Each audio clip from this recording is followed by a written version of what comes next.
నమస్తే. తెలంగాణలో బాయ్కాట్ మార్వాడీస్ ఉద్యమం జరుగుతున్న వేళ అసలు ఎందుకు బాయ్కాట్ మార్వాడి అనే నినాదం అందుకున్నారు? దీనివల్ల ఎవరికి నష్టం ఉంది, ఎవరికి లాభం ఉంది, అసలు చట్టం ఏం చెబుతోంది? దీని గురించి మాట్లాడడానికి మనతో పాటు ఉన్నారు హైకోర్టు అడ్వకేట్ కరుణసాగర్ గారు. నమస్తే అండి. నమస్తే సార్. ప్రస్తుతానికి తెలంగాణలో బాయ్కాట్ మార్వాడి ఒక ఉద్యమమే జరుగుతోంది, ఒక పోరాటం అనుకుంటున్నాను. ఓకే, సో ఎక్కడ చూసినా దీని గురించి మాట్లాడుకుంటున్నారు. సోషల్ మీడియాలో తప్ప ఎక్కడ లేదు అర్థం. అసలు ఉద్యమమే లేదంటున్నారు మీరు. సోషల్ మీడియాలో ఇంటర్వ్యూల పేరు మీద కొన్ని ఛానల్స్ వాళ్ళని పిలిచి ఇంటర్వ్యూలు తీసుకొని వాళ్ళ నుంచి స్టేట్మెంట్ తీసుకోవడం నే ఉద్యమం అంటే అసలు ఉద్యమానికి మనము అన్యాయం చేసినట్టు, ఉద్యమం పదానికి అన్యాయం చేసినట్టు. అది జస్ట్ ఒక టాక్ నరేటివ్ స్టార్ట్ అయ్యింది అంతే, ఉద్యమం అనలేం దాన్ని. సో పోన్లేండి, ఇప్పుడు సోషల్ మీడియాలో ఎందుకు బాయ్కాట్ మార్వాడి అనే ఒక మీరు అన్నట్టుగా ట్రోల్స్ చేస్తున్నారు? ఎందుకు ఇంత హాట్ టాపిక్ అవుతుంది? కారణాలు ఏంటి? అంటే జనరల్ పబ్లిక్ ఎక్కడ కూడా ఎఫెక్ట్ అవుతలేదు జనరల్గా ఈ సబ్జెక్ట్ తోటి. జనరల్ పబ్లిక్లో అసలు దీని గురించి తెలియదు. ఇది కొంతమంది వెస్టెడ్ ఇంట్రెస్ట్ తోటి నార్త్ సౌత్ అని, మార్వాడి వాళ్ళు నార్త్ వాళ్ళు ఇక్కడ వచ్చేసి ఇక్కడ ధనాన్ని కొల్లగొట్టేస్తున్నారు, ఇక్కడ ఆర్థికంగా వాళ్ళు బాగుపడిపోతున్నారు అని చెప్పి కమ్యూనిస్టులు అందరూ కూడా అద్వానీ అంబానీ మీద ఏడిసినట్టు ఇక్కడ కూడా కొంతమంది ఆ నెరేటివ్ని బిల్డప్ చేస్తున్నారు. యాక్చువల్గా మార్వాడీలు అంటే వాళ్ళు ఏమన్నా పాకిస్తానీ వాళ్ళ, ఆఫ్ఘనిస్తాన్ వాళ్ళ, లేకుంటే బంగ్లాదేశ్ వాళ్ళు భారతదేశ పౌరులే కదా. మార్వాడీస్ గో బ్యాక్ అనే హక్కు ఫస్ట్ మార్వాడి గో బ్యాక్ అనే నెరేటివ్ని స్టార్ట్ చేసిన వాళ్ళకి ఎక్కడిది అడుగుతుంది నేను. మార్వాడీసు భారతీయ పౌరులు, వాళ్ళు ఇక్కడ నివాసం ఉండొచ్చు, తెలంగాణలోనా దేశంలో ఏ భూభాగంలోనే నివాసం ఉండొచ్చు. కాన్స్టిట్యూషన్లో అంబేద్కర్ రాసినటువంటి కాన్స్టిట్యూషన్లో 19(1)E ఆర్టికల్ ప్రకారం భారతీయ పౌరులు దేశంలో ఎక్కడైనా స్థిర నివాసం ఏర్పరచుకోవచ్చు, ఉండవచ్చు. దానికి ఏం రిస్ట్రిక్షన్ లేదు. లోకల్ చట్టాలు ఏం దాని ఈక్వల్ పలానా రాష్ట్రం వాళ్ళు ఉండాలి అని చెప్పి ఎక్కడ చట్టాలు లేవు, ఎందుకంటే అది ప్రాథమిక హక్కు. తర్వాత 19(1)G ఆర్టికల్ ప్రకారము భారత పౌరుడు భారతదేశంలో ఎక్కడైనా తన బిజినెస్ని కానీ ప్రొఫెషన్ని కానీ ఏదన్నా చేసుకోవచ్చు, అది కూడా ప్రాథమిక హక్కు. ఇప్పుడు ఈ మార్వాడి గో బ్యాక్ అని ఎవరైతే నినాదిస్తున్నారో వాళ్ళకి ఏం హక్కు ఉందని అంటున్నాను నేను. మార్వాడిని వెళ్ళగొట్టడానికి ఇప్పుడు అదే డౌట్ ఏంటి అంటే, నిజాం కాలానికి ముందు నుంచే మార్వాడీస్ మన భారతదేశంలో వివిధ రాష్ట్రాలలో వాళ్ళు ఉన్నారు. 2 తెలుగు రాష్ట్రాలలోనూ, ఫర్ ఎగ్జాంపుల్ కాకినాడ, రాజమండ్రి ఈ ఏరియాస్, అంటే మాది గోదావరి జిల్లా కాబట్టి ఆ 2 ముఖ్య పట్టణాల గురించి నేను మీకు తెలంగాణ వ్యాప్తంగా అన్ని జిల్లాల్లో. అలానే తెలంగాణలో కూడా చాలా మంది ఈ మార్వాడీస్ తమ వ్యాపారాలు చేసుకుంటూ ఉన్నారు. అఫ్ కోర్స్ అనేక రకాలైన వ్యాపారాలు వాళ్ళు చేస్తూ ఉంటారు. వాళ్ళు మనం చూసుకున్నట్లయితే గోల్డ్ షాప్స్ ఉంటాయి, వాళ్ళ దగ్గర చాలా గోల్డ్ కుదువ పెట్టుకుని మనీ ఇస్తారు, బ్రోకరేజ్గా వర్క్ చేస్తూ ఉంటారు. అండ్ ఫర్నిచర్ షాప్స్ వాళ్ళు ఉంటాయి, స్టీల్ సామాన్లు ఎక్కువగా వాళ్ళు విక్రయిస్తూ ఉంటారు. ఇలా ప్రతి దాంట్లోనే చేసుకుంటున్నారు. కానీ చిన్నప్పటి నుంచి మేము చూసినప్పుడు మా ఏరియాలో కూడా చాలా మంది మార్వాడీస్ ఉన్నారు. ఎప్పుడు ఇబ్బంది అది ఎప్పుడొక క్వశ్చన్ మార్క్ రేస్ కాలేదు. నిజాం కాలం ముందు నుంచి వాళ్ళు ఉన్న వాళ్ళకి ఇప్పుడు ఎందుకు ఈ ఇబ్బంది తలెత్తుతుంది అనేది ఒక $1 మిలియన్ ప్రశ్న. అది యాక్చువల్గా వాళ్ళు చెప్పాలి క్వశ్చన్, మీకు కూడా ఒక క్వశ్చన్ మార్క్ అయిందా? అంటే నాకేం ఇబ్బంది లేదు. ఫస్ట్ ఒక విషయం నేను చెప్పదలుచుకున్నాను, ఎందుకంటే బేసికల్లీ వాళ్ళకు నక్సలిజం ఎప్పుడైతే స్టార్ట్ అయ్యిందో వాళ్ళు పలానా అగ్రవర్ణాలు అని చెప్పి స్టార్ట్ చేసిన తర్వాత ఈ డెమోక్రసీని మేము వ్యతిరేకిస్తున్నాం, ఈ కాన్స్టిట్యూషన్ వ్యతిరేకిస్తున్నామని ఉద్యమాలు నడిపారు. కొంతవరకు సక్సెస్ఫుల్ అయ్యారు. దాని తర్వాత ఎప్పుడైతే ప్రజల్లో అవగాహన స్టార్ట్ అయ్యిందో, ఎడ్యుకేటెడ్ అయినారో, వాళ్ళు రిజెక్టెడ్ దిస్ నక్సలైట్ ఐడియాలజీ. ఆ తర్వాత ఎట్లయితే ఈ నక్సలిజం పడిపోయిన తర్వాత అర్బన్ నక్సల్స్ స్టార్ట్ అయ్యారు. ఈ అర్బన్ నక్సల్స్ పని ఏంటిదంటే కాలేజీల్లో ఉంటారు, మీడియాలో ఉంటారు, రకరకాల వ్యాపారాల్లో వ్యవస్థలలో ఉంటారు. అక్కడ ఉండి ఇటువంటి నెరేటివ్స్ బిల్డ్ చేయడం స్టార్ట్ చేస్తుంటారు అనమాట. ఫలాని వాళ్ళ వల్ల మనకు ముప్పు ఉన్నది, వాడు వచ్చి ఇక్కడ దోచుకుపోతున్నాడు, వాడు ఇక్కడ ఆర్థిక వనరులన్నీ కొల్లగొడుతున్నాడు అని చెప్పి ఒక నెరేటివ్ బిల్డ్ చేస్తారు. ఈరోజు చాలామంది కూడా మాట్లాడుతున్నారు మార్వాడీలు రావడం వల్ల కుల వృత్తులన్నీ పోతున్నాయని, అంతరించిపోతున్నాయని. అసలు ఏ కుల వృత్తి ఏ కులం దగ్గర ఉన్నది ఇప్పుడు చెప్పండి? ఇప్పుడు ఫలానా కులం దగ్గర స్ట్రాంగ్గా ఈ కులవృత్తి వాళ్ళ దగ్గరనే ఉంది, వాళ్ళు తప్ప ఆ కులవృత్తి వేరే వాళ్ళు చేస్తలేని ఒక్క కులవృత్తి చెప్పండి. ఫస్ట్ ఎగ్జాంపుల్ నేను చెప్తాను. చెప్పులు కుట్టే వాళ్ళు ఉన్నారు, వాళ్ళ కులవృత్తి మోచీలు అంటారు కదా, వాళ్ళ కులవృత్తి చెప్పులు కుట్టడం. ఎంతమంది షాపులు ఉన్నాయండి ఇక్కడ? అన్ని కార్పొరేట్ సంస్థలకు వెళ్ళిపోయినాయి. ప్రతి ఒక్క కార్పొరేట్ సంస్థ ఫుట్వేర్ షాపు షోరూమ్స్ ఉన్నాయి. నువ్వు కుట్టిన చెప్పును అప్పుడు వాడు వాడుకునేది. ఇప్పుడు ఎన్ని రకాలు వచ్చినాయి, ఎన్ని అవసరాలకు ఫుట్వేర్ వచ్చింది, షూస్ ఎన్ని వచ్చినాయి. అక్కడ పోతున్నాడు, వాడు అవసరం సెలెక్ట్ చేసుకుంటున్నాడు, వెళ్ళిపోతున్నాడు. ఇప్పుడు యాక్చువల్గా మీరు అన్నట్టుగా ఇప్పుడు బొటిక్స్కి మనం వెళ్ళామనుకోండి, డ్రెస్, కాస్ట్యూమ్, జ్యువెలరీతో పాటుగా ఫుట్వేర్ కూడా నీట్గా డిజైన్ చేసి పెడుతున్నారు. ఇప్పుడు ఇది చెప్పులు కుట్టే వాళ్ళ వృత్తి వాళ్ళ చేతులు లేదు, ఆల్రెడీ అయిపోయింది. ఇవాళ రేపు చాలామంది రిపేర్ కూడా చేయట్లేదు చెప్పులు. అవునండి. ఒకవేళ అప్పుడు డ్యామేజ్ అయితే ఒకటే రిపేర్ చేశారు, ఇప్పుడు పడేసి కొత్తది కొంటున్నారు. కాబట్టి వాళ్ళ వృత్తి పోయిందా? ఇప్పుడు కటింగ్ షాప్స్ ఉన్నాయండి, నాయి బ్రాహ్మణులు. నాయి బ్రాహ్మణుల కులవృత్తి డేంజర్లో ఉన్నది అంటే జావీద్ అబీబ్ నాయి బ్రాహ్మణ కాదు కదా. న్యాచురల్స్, గ్రీన్ ట్రెండ్స్, స్పిన్స్ అని కార్పొరేట్ స్థాయిలో నీకు సెలూన్స్ వచ్చేసాయి. ఆటోమేటిక్గా నాయి బ్రాహ్మణుల చేతిలో లేదు. ముస్లిమ్స్ కూడా దీంట్లోకి ఎంటర్ అయ్యారు, కటింగ్ షాపు ఈ సెలూన్స్లోకి. ఇప్పుడు ఈ విశ్వబ్రాహ్మణులు ఉంటాం, అంటే గోల్డ్ షాప్లో ఇంతకుముందు కేవలం వాళ్ళే చేసేవాళ్ళు. వాళ్ళు వచ్చి పలానా వస్తువు కావాలి అంటే వాళ్ళు గోల్డ్ ఇస్తే గోల్డ్తో తయారు చేసి ఇచ్చేవారు, తీసుకొని పోయారు. ఇప్పుడు ఎన్ని రకాల గోల్డ్ ఐటమ్స్ వచ్చాయి, హారాలను ఎన్ని రకాలుగా వచ్చినాయి. అవన్నీ కార్పొరేట్ ఎంటర్ అయిపోయింది. తరిష్కు, జాయలుకాసు, కళ్యాణ్ జ్యువెలర్స్, ఇంకెన్ని ఉన్నాయి మీకు మార్కెట్లో చూసి ఎన్ని షోరూమ్స్ ఉన్నాయి. ఆల్రెడీ అందరి చేతి నుంచి వెళ్ళిపోయింది అది. ఇప్పుడు చాలా తక్కువ మంది ఇప్పుడు ఆ కులం వాళ్ళు చేస్తున్నారు, మిగతా వాళ్ళు చాలామంది గోల్డ్ బిజినెస్ చేస్తున్నారు. ఎందుకంటే మీకు తెలుసు కదా గోల్డ్ ఎంత కాస్ట్లీ ఐటమో, చాలా మోస్ట్ ఫేవరబుల్ ఐటమ్. చాలామంది పర్చేస్ చేసేది, ఎక్కువ ఇన్వెస్ట్ చేసేది గోల్డ్. ఇప్పుడు దాని తర్వాత మీరు చూసుకోండి, మీరు పాలు అని ఏ బిజినెస్ అయినా, ఇప్పుడు మీకు మటన్ షాప్స్ కూడా కార్పొరేట్ వచ్చేసింది. లీషియస్ అని ఒక కార్పొరేట్ సంస్థ వచ్చింది. ఇప్పుడు ఇంట్లో కూర్చొని బుక్ చేస్తే వాడు ఇంటికి తీసుకొచ్చి ఇంటికి తీసుకొచ్చి ఇచ్చేసి. అంటే ఏ కుల వ్యవస్థ దగ్గర కూడా వాళ్ళ కుల వృత్తి లేదు. దాని కార్పొరేట్ ఎప్పుడైతే కుల వృత్తులకు ఎంటర్ అయ్యిందో అప్పుడే కులాల దగ్గర ఈ వృత్తులు వాళ్ళకు ప్రమాదం ఏర్పడ్డది. కొత్తగా మార్వాడీలు వచ్చి చేసింది ఏం లేదు. మార్వాడీలు వందల సంవత్సరాల నుంచి ఇక్కడే ఉన్నారు. మార్వాడీలు బయట వాళ్ళు ఎట్లా అవుతారండి? ఒక క్వశ్చన్ దగ్గర మనం ఆగుదామండి. సామాజిక వర్గాల పేర్లు మనం తీయద్దు. నిజంగానే ఫర్ ఎగ్జాంపుల్ ఎగ్జాంపుల్ చెప్తున్నాను, నేను ఒక చెప్పులు కుట్టుకునేనో లేకపోతే వేరే ఏదైనా చేతి వృత్తులకు సంబంధించో కుల వృత్తికి సంబంధించో సామాజిక వర్గంలో ఉన్న నేను ఇప్పుడు అదే పని నేను చేస్తున్నానా? ఎంతమంది చేస్తున్నారు? అది కూడా చెప్పండి. చదువుకుంటున్నారు, బయటకు వస్తున్నారు, ఇలా వివిధ రంగాలలో పాతుకుపోతున్నారు. డబ్బులు ఉన్నాయంటే మంచి బిజినెస్ పెట్టుకుంటున్నారు. ఆయా సామాజిక వర్గాలకి చెందిన వాళ్ళే ఆయా కుల వృత్తులను పెంచటి పోషించట్లేదు. వాళ్ళు దాన్ని వదులుకొని బయటకు వచ్చిన సందర్భాలు ఇప్పుడు మనం చూస్తున్నాం కాదంటారా? నేను అదే అంటున్నానండి. ఎప్పుడైతే కార్పొరేట్ సంస్థలు కుల వృత్తులలోకి ఎంటర్ అయ్యాయో అప్పుడే కుల వృత్తులకు ప్రమాదంలో పడ్డాయి. ఈరోజు మార్వాడి వాళ్ళు వచ్చిన వల్ల నీ కుల వృత్తులు ఏం ప్రమాదంలో పడలేదు.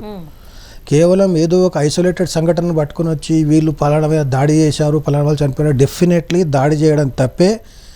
దాడికి బాధ్యులకు శిక్ష పడాల్సిందే, బాధితులకు న్యాయం జరగాల్సిందే. అది డెఫినెట్గా దేశంలో చాలా సంఘటనలు జరుగుతాయి. అన్ని సంఘటనలకు నెరేటివ్స్ బిల్డ్, ఒక వాళ్ళ మీద ఒక అపావద పెట్టి దాన్ని వాళ్ళకు పనిష్మెంట్ అంతా ఆ అభాండం అంతా వాళ్ళకే ఆపాదించి నెరేటివ్స్ బిల్డ్ చేసి సోషల్ మీడియాలో నడిపించినంత మాత్రాన అది కరెక్ట్ అయిపోదు కదా. ఇప్పుడు లాజిక్ ఉండాలి. ఫస్ట్ థింగ్, నిజంగా వాళ్ళు మమ్మల్ని కొల్లగొట్టేస్తున్నారు అని అంటే వాడు బిజినెస్ చేస్తున్నాడు అంటున్నాడు. బిజినెస్ చేయొద్దని ఎక్కడ ఉంది అంటున్నాను నేను.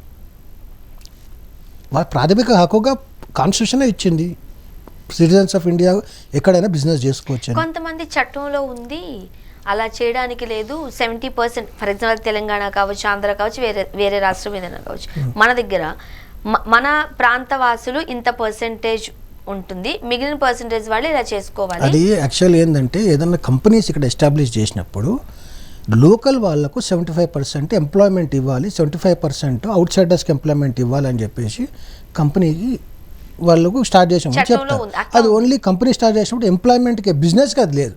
ఓకే, ఎవరు ఎక్కడైనా బిజినెస్ చేసుకోవచ్చు.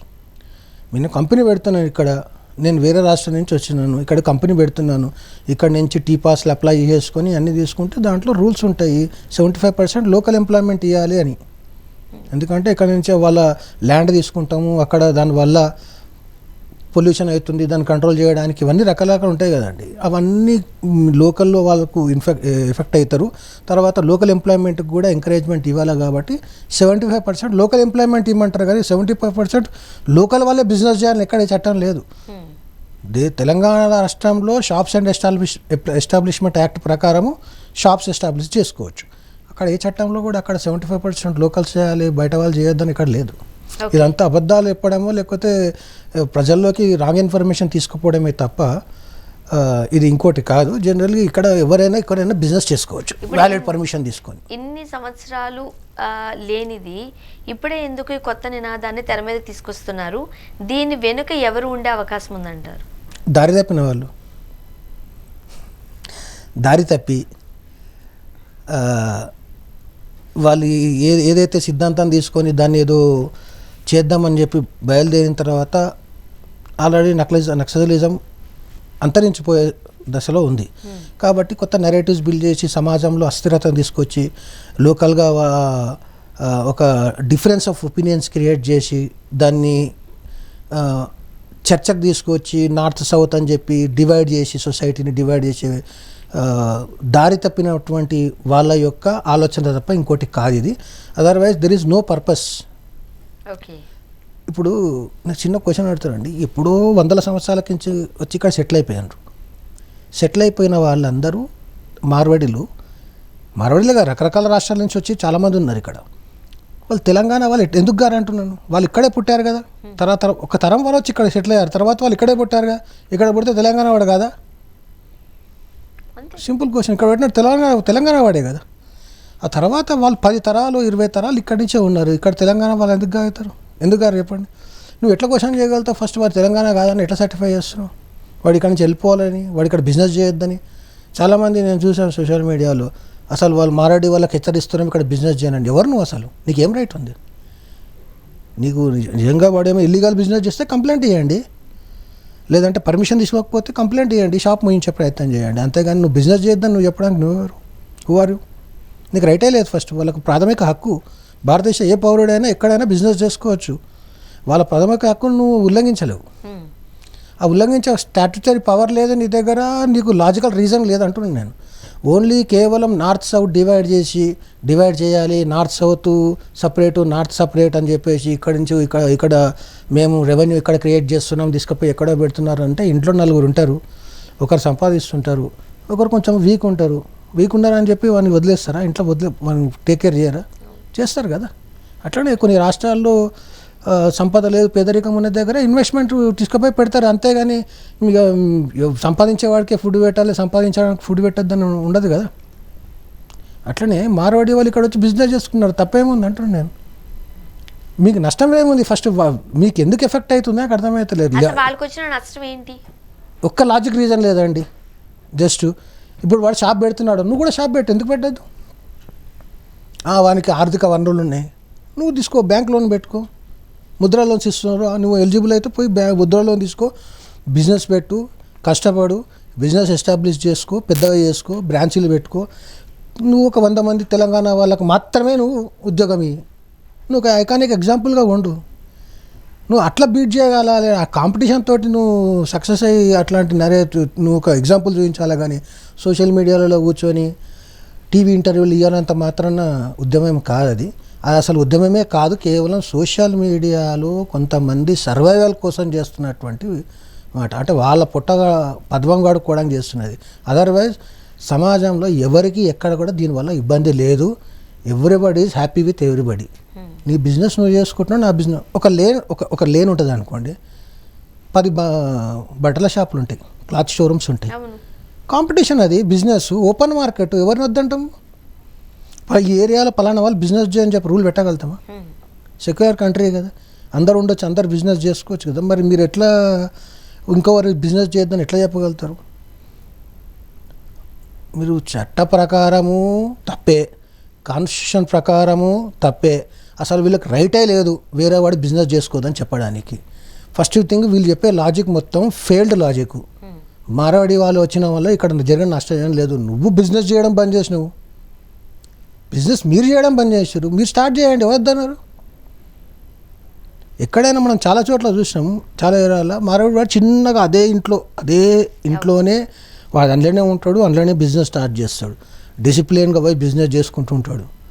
ఆయన తర్వాత అని పెద్దగా చేసుకుంటాడు, పక్క షాపుని తీసుకొని పెద్దగా చేసుకుంటాడు. వాడు కూడా అట్లే డెవలప్ చేసుకుంటాడు, నువ్వు కూడా చేయి. అంటే ఎప్పుడు లేనిది ఎందుకు ఇప్పుడు మార్వాడీస్ని టార్గెట్ చేశారు?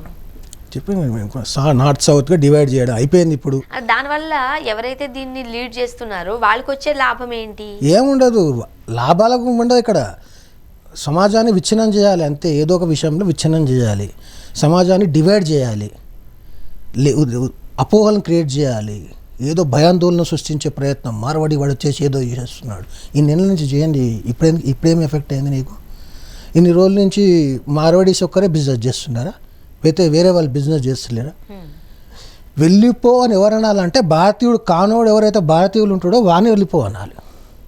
మీ ఇంట్లో మీకు సంబంధం లేనివాడు మీ ఇంట్లోకి వస్తే వెళ్ళగొట్టాలి అంతేగాని మీ ఇంట్లో వాళ్ళు మీ ఇంట్లో ఉంటే వెళ్ళగొడతావా? భారతీయుడు ఎక్కడైనా బిజినెస్ చేసుకుంటాడు. నిజంగా మీరు వెళ్ళిపోవాలనుకుంటే పాకిస్తాన్ నుంచి వచ్చినోను, బంగ్లాదేశ్ నుంచి వచ్చినోను, రోహింగ్యాను వెళ్ళగొట్టమని చెప్పండి. దానికో లాజిక్ ఉంది, చట్ట ప్రకారం. ఆశ్రయం లేకపోతే భారతదేశం కొన్ని షరతులతో నిబంధనలతో కూడి వాళ్ళకి ఆశ్రయం ఇచ్చిన పరిస్థితిని మనం చూస్తూ ఉన్నాం. ఆశ్రయం ఏం చేయలేదండి, టెంపరీగా వాళ్ళు వచ్చి ఇక్కడ కొన్ని రాజకీయ పార్టీలు వాళ్ళ ఓటు బ్యాంక్ పాలిటిక్స్ నడిపించుకోవడానికి వాళ్ళకి షెల్టర్ ఇస్తున్నదేమో. సరే, అదంతా టెంపరీ, అదంతా సబ్జుడైజ్ ఉంది, కానీ సుప్రీంకోర్టులో డిసిజన్ పెండింగ్ ఉంది. కానీ అలాంటి వాళ్ళకే షరతులతో కూడిన అంటే మన భారతదేశం మన కల్చర్ అది. మనం ఎవరిని అలా మెడపెట్టి బయటికి గెంటినట్టుగా గెంటలేం.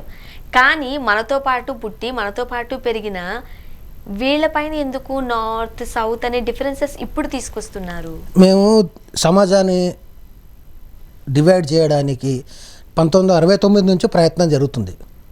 నక్సలిజం పేరు మీద డిఫరెంట్ ప్రయత్నాలు చేసారు. డెవలప్మెంట్ ఎక్కడైతే అక్కడ బంబ్లాస్ట్లు చేయడం, రోడ్ వేస్తే రోడ్ పేల్ చేయడం, స్కూల్ కడితే స్కూల్ పేల్ చేయడం, టెలిఫోన్ ఎక్స్చేంజ్కి వెళ్తే టెలిఫోన్ ఎక్స్చేంజ్ పేల్ చేయడం. డెవలప్ కానియము. ఇక్కడ ఎందుకు డెవలప్ కానిస్తారు అంటే వాళ్ళు ఇక్కడికి వస్తే మిమ్మల్ని కొలగొట్టేస్తారు, ఆదివాసుల హక్కులు కొలగొట్టేస్తారు, అడవి బిడ్డల హక్కులు కొలగొట్టేస్తారు అన్నారు. ఈరోజు వాళ్ళకు రోడ్ వేస్తేనే యాక్సెస్ వచ్చింది. వాడు వచ్చి వానికి విద్య, ఇన్ని రకాల సదుపాయాలు కల్పిస్తేనే వాడు డెవలప్ అయ్యే బయటకు పోయేది. వాళ్ళని కటాఫ్ చేసేస్తే, డెవలప్మెంట్ నుంచి వాళ్ళని కటాఫ్ చేసేస్తే వాళ్ళు డెవలప్ ఎట్లయితారు? అంతే. ఇప్పుడు ఏదైతే ఫెయిల్ అవుతున్న నక్సలిజం గన్నుతోటి ఇన్ని రోజులు పోరాటం చేసారు, అది సక్సెస్ కాలేదు కాబట్టి పెన్నుతోటి పోరాటం చేద్దామనే ప్రయత్నంలో ఈరోజు ఈ ఫాల్స్ నరేటివ్స్ బిల్డప్ చేసి సమాజంలో డివిజన్ క్రియేట్ చేయడము, భయాందోళన సృష్టించడము, అనిశ్చితిని, అనవసరమైన అపోహలు క్రియేట్ చేసే ప్రయత్నం చేస్తున్నారు అంతే. That is nothing more than that. సాధారణంగా ఇటువంటి ట్రోలింగ్స్ వెనకాల కొంతమంది చెబుతున్నారు ఇది ఒక పెద్ద రాజకీయ ప్రయోజనాల కోసము, రాజకీయ కుంభకోణము ఉంది అని. ఉండొచ్చు, ఉండే అవకాశాలు ఉన్నాయి, ఉండొచ్చు, చెప్పలేము. ఇప్పుడు మార్వాడీస్ కూడా ఓటేస్తున్నారుగా, ఇక్కడ వాళ్ళు కూడా ఆధార్ కార్డు ఉంది కదా తెలంగాణలో. ఎవరు ఓటేస్తలేరా అని చెప్పి నేను I'm not going to that. వాళ్ళు ఓటేస్తారా ఈ పొలిటికల్ పార్టీ ఆ పొలిటికల్ పార్టీ అని నేను బ్రాండింగ్ చేస్తలేను. నేను ఒకటే ఏం చెప్తున్నానంటే కేవలం ఇప్పుడు everything is going very well. అందరు మంచిగానే ఎవరు బిజినెస్ వాళ్ళు చేసుకుంటున్నారు, చిన్నదో పెద్దదో ఎవరు ఎంప్లాయ్మెంట్ వాళ్ళు చేస్తున్నారు. ఏ ఎంప్లాయ్మెంట్ లేని వాళ్ళే ఇదంతా. నీకు ఎంప్లాయ్మెంట్ ఉందంటే నువ్వు పనిలో బిజీ ఉంటావు, ఆ పని చేసుకుంటావు, నువ్వు ఇంట్లో ముందుకు ఎట్లా పోవాలి, భవిష్యత్ ఎట్లా అని ప్లాన్ చేసుకోవడం. నీకు ఏ ఎంప్లాయ్మెంటే లేదు. ఎంప్లాయ్మెంట్ లేదు కాబట్టి ఏదో ఎంప్లాయ్మెంట్ క్రియేట్ చేసుకోవాలి. ఏం ఎంప్లాయ్మెంట్ అని అంటే only to create divisions in the society. కులాల మధ్యలో చిచ్చు పెట్టేసేయాలి. ఇంకా ఫర్దర్గా పోయి నార్త్ సౌత్ అనాలి. నార్త్ వాళ్ళు వచ్చి సౌత్ వాళ్ళ మీద దోచుకుంటున్నారని చెప్పాలి. ఇదే గాలి మాటలు చెప్పేసి. అంటే టైం పాస్ చేయడం తాతల దగ్గర నుంచి చాలా మంది మార్వాడీస్కి ఇక్కడ ఫర్ ఎగ్జాంపుల్ తెలంగాణ గురించి మాట్లాడుకుంటున్నాం కాబట్టి హైదరాబాద్ గురించి మాట్లాడుకుందాం. హైదరాబాద్లో ఉండిపోయిన వాళ్ళు ఉన్నారు, ఎవరో చుట్టాలు ఉంటారు, వాళ్ళకి నార్త్లో పెద్దగా ఉన్న వాళ్ళు ఉన్నారో లేదో కూడా మనకు తెలియదు. కుటుంబాలకి ఇక్కడ వచ్చి సెటిల్ అయిపోయారు, వాళ్ళకి ఇక్కడ ఆధార్ కార్డు ఉంది, ఓటు హక్కును వినియోగించుకుంటున్నారు.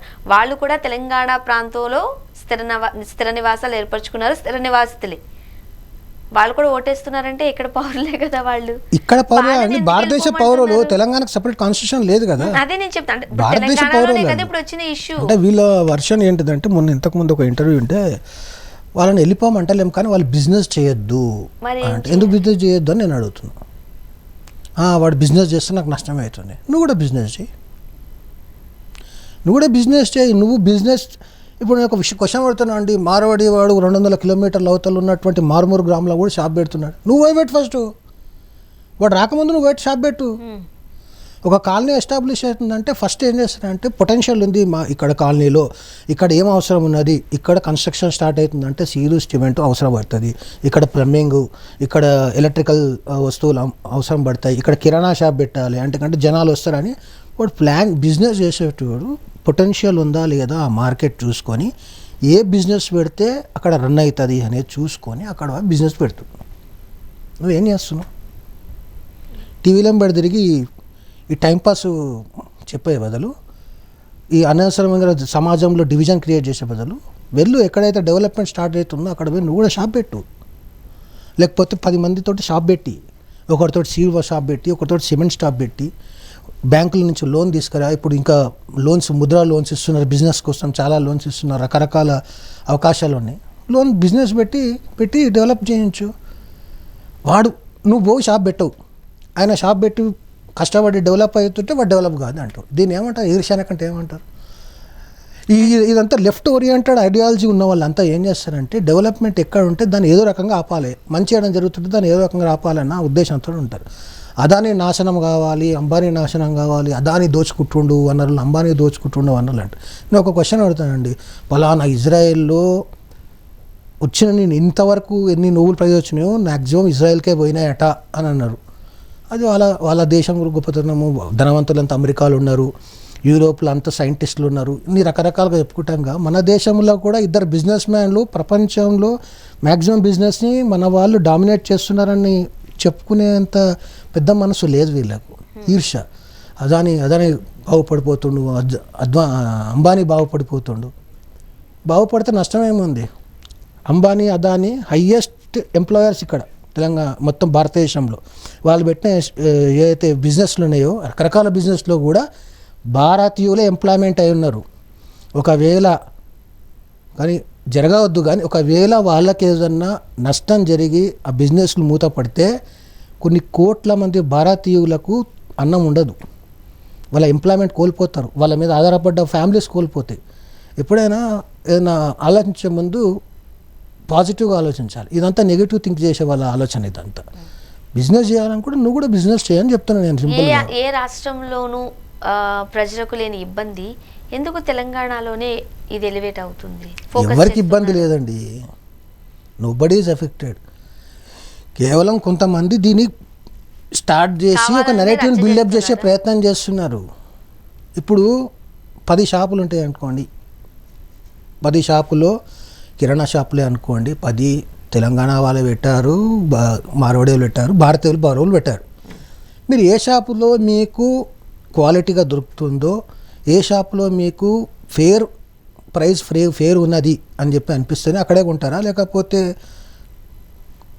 అవసరం లేకుండా డబ్బు వేస్ట్ చేసి తక్కువ క్వాలిటీ ఉన్న సామాన్ దగ్గర పోతారా?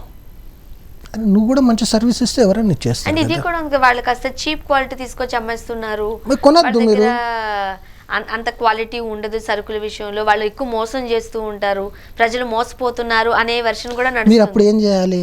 ప్రజల దగ్గరకు పోయి, బాబు మీరు పలానా మార్వాడి వాడు తక్కువ క్వాలిటీ తోటి, చీప్ క్వాలిటీ తోటి, ఎక్కువ ప్రైస్ తోటి ఈ వస్తువు అమ్ముతున్నాడు, ఇది మంచి క్వాలిటీ, దీని ప్రైస్ ఇది, మీకు అదే ప్రైస్ తోటి మీరు తక్కువ క్వాలిటీ కొంటున్నారు. కానీ మీరు జనాల దగ్గరకు పోయి జనాలను అవగాహన చేయండి. లేదా మీరే పోయి ఒక రిసిప్ట్ తీసుకొని ఆ చౌక చీప్ క్వాలిటీ ఉంది కదా, చీప్ క్వాలిటీ వస్తువు కొనుక్కోండి, ఒక రిసీట్ తీసుకోండి, ఆ రిసీట్ తీసుకుపోయి కన్జ్యూమర్ ఫోరంలో కేసు వేయండి. పలానా వాడు మోసం చేస్తున్నాడు, వీడు తీసుకున్న డబ్బుకు సర్వీస్ కరెక్ట్ ఇవ్వలేదు, ఆ వస్తువు నాసిరకం వస్తువు అని కోర్టులో కేసు వేయండి. మీకు మీకు జడ్జిమెంట్ వస్తుంది, న్యాయం జరుగుతుంది. అంతేగాని నువ్వు బిజినెస్ చేయొద్దు అంటే ఎట్లా? ఇది మీకు రైట్ ఏడు ఉందని అంటున్నాను నేను. కాన్స్టిట్యూషన్లో కానీ చట్టంలో కానీ ఏ రైట్ లేదు. కేవలం వాడు బిజినెస్ చేసి బాగుపడిపోతున్నాడు, నేను బిజినెస్ చేయలేకపోతున్నాను అంటే దాన్ని ఈర్ష్య అంటారు, ఉద్యమం అన్నారు. జలసితో చేస్తున్నది అంతే మరి, ఉద్యమం అన్నారు. ఉద్యమం అంటే ఏముండాలి? They should be logic. Okay, logic ఉంటే చెప్పండి, ఒక లాజిక్ చెప్పండి నాకు. లేదు చాలా అయిపోతుంది అన్యాయం. ఏడైంది? కులబుత్తులు పోతున్నాయి. కులబుత్తులు మార్వాడీలు కూలగొట్టలేదు, కార్పొరేట్లు కులబుత్తులు వచ్చి కూలగొట్టాయి. ఏ కులం వాళ్ళు ఆ కులం వృత్తి చేయడం ఆపేసిన తర్వాత, కార్పొరేట్లు వచ్చిన తర్వాత దాంట్లో ఫ్యూచర్ లేదు, ఇన్కమ్ లేదు, మనకు భవిష్యత్తులో దాని మీద మనం ఆధారపడలేము. కాబట్టి వాళ్ళు వేరే దానికి పోయి కులవృత్తులు ఎండేంజర్ అయినాయి అంతే. అదర్వైజ్ ముందు మనం మాట్లాడుకున్నట్టు కుల వృత్తులను ఆ కులాల వాళ్ళే కొనసాగించడం లేదు కదా, కార్పొరేట్లు వచ్చేసినాయండి. కాంపిటీషన్ పెరిగిపోయింది. అప్పుడు ఊరికి ఒక కంసాలి ఉండేవాడు, ఊరికి ఒక నాయి బ్రాహ్మణి ఉండేవారు, ఊరికి ఒక మోచి ఉండేవాళ్ళు. అట్లా అందరు పోయి అక్కడనే బిజినెస్ చేసుకుంటూ ఉండే, కలెక్టివ్ బిజినెస్ అవుతుండే. వాళ్ళు బాటా సిస్టంలో వాళ్ళ ఒక బిజినెస్ సర్వీసెస్, గూడ్స్ ఇవన్నీ ఎక్స్చేంజ్ చేసుకుంటుండే. అప్పుడు ఎస్టాబ్లిష్ అయి ఉండే. ఇప్పుడు ఇది ఓపెన్ మార్కెట్, ఎవరైనా చేసుకోవచ్చు. అప్పుడు ఐడెంటిఫై చేస్తున్నా ఈయన పలానా ఊరు మంగళవారు అని ఐడెంటిఫై చేస్తున్నా. ఇప్పుడు ఐడెంటిఫై చేయగలుగుతారా?